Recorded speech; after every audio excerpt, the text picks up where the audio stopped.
guys are still with me. If any of you left, you're a dick. Just kidding. So this is the next Rhoads. This was a very, very solid purchase. This was another freaking steal of a guitar. I happen to be, guys. It's literally about being at the right place at the right time when you're looking for something, and you just got to stay patient. There's still deals to be found out there. It still happens. Even I know, like the used market is incredibly inflated. Everything's inflated right now, but there's still people out there that aren't just total dicks and just try to just butt rape you as far as how much they're trying to get for a guitar. So this one was, this was under $1,000, significantly under $1,000 when I got this. So I got this, actually the video that I did on this fairly recently started just kind of going viral again for some reason. YouTube's just kind of like that. They pick and choose who they want to be a star and like when. They just kind of do that shit. The algorithm, I can't quite figure it out, but for whatever reason this video got big again. But I'll share this video in the description too. You guys can check out, because this the seller who sold this guitar and shipped it to me did not use a fucking box, and I was incredibly pissed off and incredibly concerned when I got this guitar when it arrived. So that's all on camera. I mean, when I unbox stuff, everything that I do on the channel, 100% transparent, no script, no none of that stuff. This is just me being myself the whole time. And I appreciate you guys always coming to the channel. I'll just get that out of the way. That's just, I just got to say that to you guys because I really, really appreciate you. But this guitar, fortunately, when I opened it up, because it literally, the UPS guy walked off the truck with just the case. And I just fucking adrenaline rush. Holy shit, about to have an anxiety attack. So fortunately, when I opened her up, no problems whatsoever, no cracks, nothing got dinged up, electronics, everything worked how it should. So absolutely nothing happened to this thing, fortunately. But this is a 94 Jackson Rhoads Pro. These are those guitars from that era when they were still being made in Japan, and this was the best of the best that you could get from Jackson. I mean, these things were so competitive to the USA stuff that they actually had to stop making them because it was cutting into the USA sales. All the USA model Jacksons that were being made, these guys were like, hey, we do that shit better and we do them cheaper. That's pretty much what was happening. As far as, I got a message the other day from the original owner of this guitar. Yeah, he played this on stage and everything, and he took very, very good care of it, surprisingly. I don't know how many shows he did with it and things like that, but I mean, he definitely, he babied it for sure, because there's not really, there's a little bit of damage here and there, but it's nothing like you would typically see on something that's, almost freaking 30 years old. So he took really good care of this guitar. But this one, the pickups were changed. I don't know if it was him or like somebody he sold it to afterwards, whether there was a second buyer or not, I'm not quite sure. But these are Duncan design pickups that were dropped in here. And like, I was not expecting much. I mean, initially when I first plugged this guitar in, a lot had to do with my settings that I had on my amp for my other guitars that had really, really high output pickups. But just a little, like some extra tweaking, this and that. These pickups are like phenomenal in this guitar. And this is another one of those things. It's just like, I love what my ears hear. I'm not changing a thing. The recordings that I've done with this guitar, especially my thrash song, Lead Liberty, that came out amazing with this guitar. You hear absolutely every pick attack, the clarity, the amount of just aggression that comes out of this whole instrument with those pickups dropped in there.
everything about it just rules. This guitar is amazing.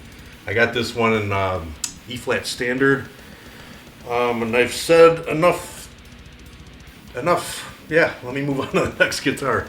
Okay, next up, fellas, this is the Washburn Solar V. This is when I first discovered Ola England, obviously, and his channel and everything was when I got this guitar, because that was like around the beginning of 2019 when I just really started pushing the channel and just getting back into music and not being stolen away from all my other hobbies. Bodybuilding is responsible for that. Once I got done competing and had time to relax and kind of just chill out and enjoy all my other hobbies, especially playing music, playing guitar, seeing what else is out there. This caught my attention, and I really like the like this shape of the V. I like the way this one was done. And at the time, I think Solar had been out since like maybe, I'm trying to remember when they first debuted. I can't quite remember, but this one caught my attention first because I was kind of looking at the something outside of an active EMG, because back then I was still an active EMG kind of guy until I discovered all these other kick-ass pickups that just pretty much wiped the floor with EMG. But these ones right here, these are the Duncan Mick Thompson pickups. These things freaking scream. These things are super hot, super articulate. I love these pickups, and that's pretty much what I was after. But the guitar reeled me in as well, like, because at the time I was just all about the V's and pretty much nothing else. That's when I was still very much just a strictly exclusive V player, and I love this guitar.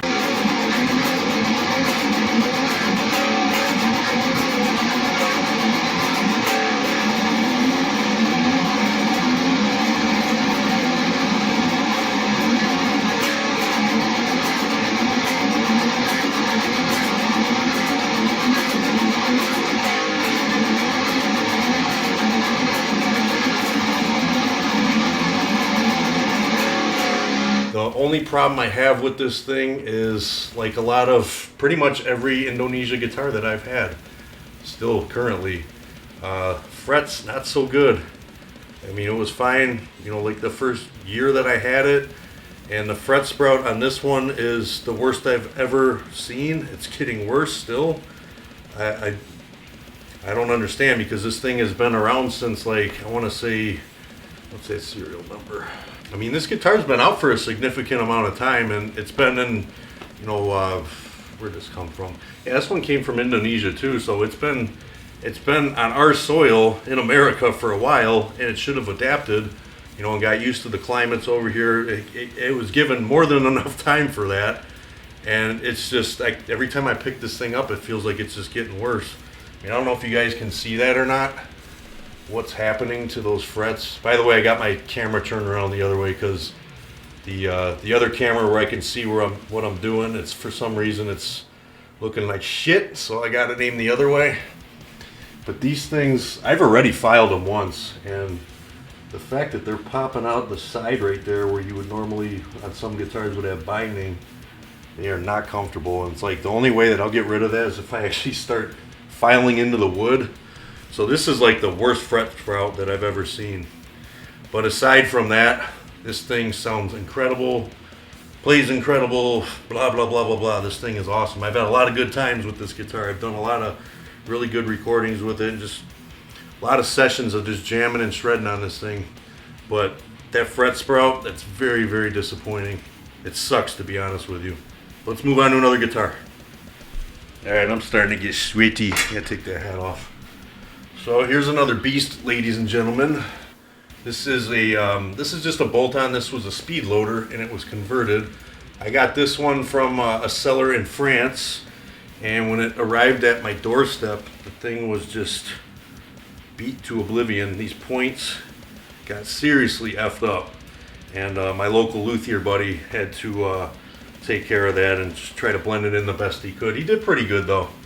I mean, it started to show itself again a little bit, but I mean, other than that, he was able to save it pretty well, considering what it looked like when I first got it. It was a fucking disaster. But yeah, I got this in. This one is, I took it down to drop A actually, and I should probably stop being lazy and clip these strings off because the setup is pretty good, and I'm probably gonna keep it that way. keep it where it's at. But anyway, so I got a Duncan Nazgul on this one, and it seems to suit the tuning very, very well. It does like those low tunings, so that was a good choice for this guitar.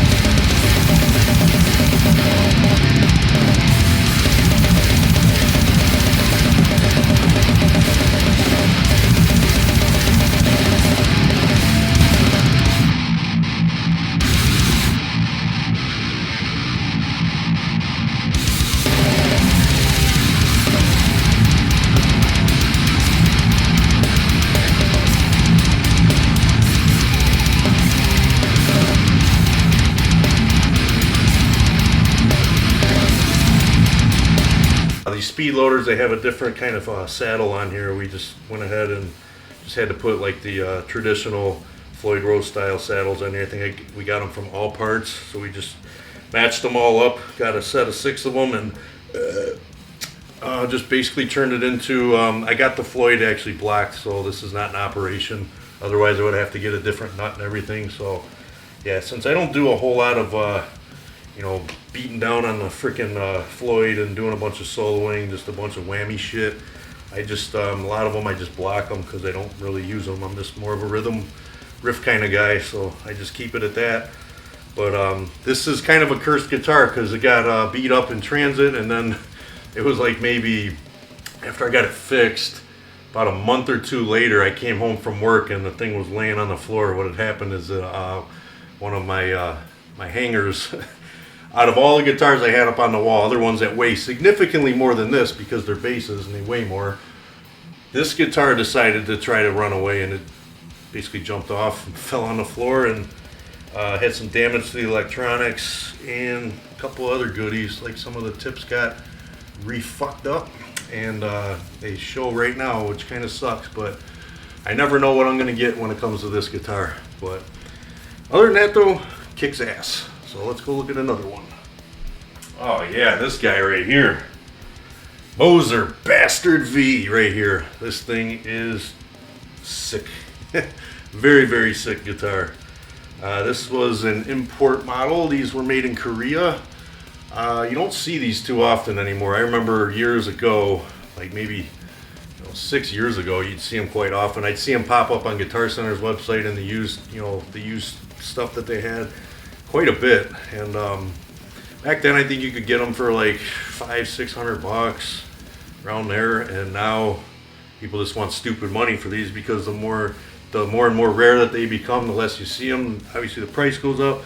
Inflation's kicking you in the dick, so it's that kind of thing. But I did dye the fretboard on this one a little bit. I didn't go super dark on this. Just like the first coat that I did on it, I liked it, so I just left it alone. I didn't darken it any more than what it is. Then I added these skull and crossbone inlays just to try to make it look a little bit meaner. And then to make it look even more meaner, I put these custom knobs on here that I ordered. I'm trying to remember who the maker of those were. I remember, yeah, when I saw them, I'm like, oh, that would really, really set off the Bastard V. Yeah, this is a neck through. This guitar looks like it weighs a lot, but it really doesn't. This is a basswood guitar, so it's super, super light. 24 3/4 scale on this, so this one's not quite like the other ones that are mostly 25.5.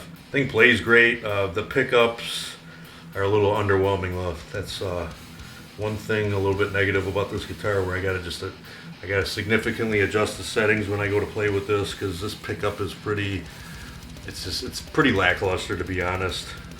It might work for some people, but I don't really find too much that I'm looking for in it.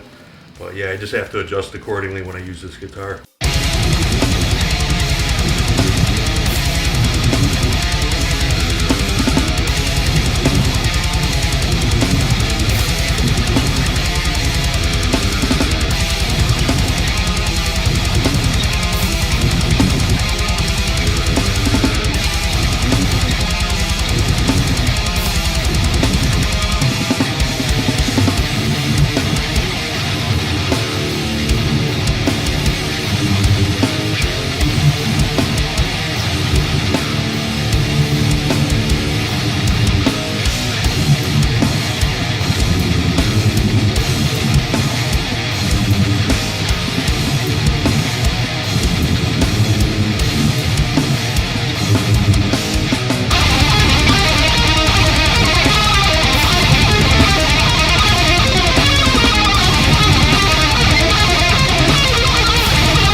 grab another one.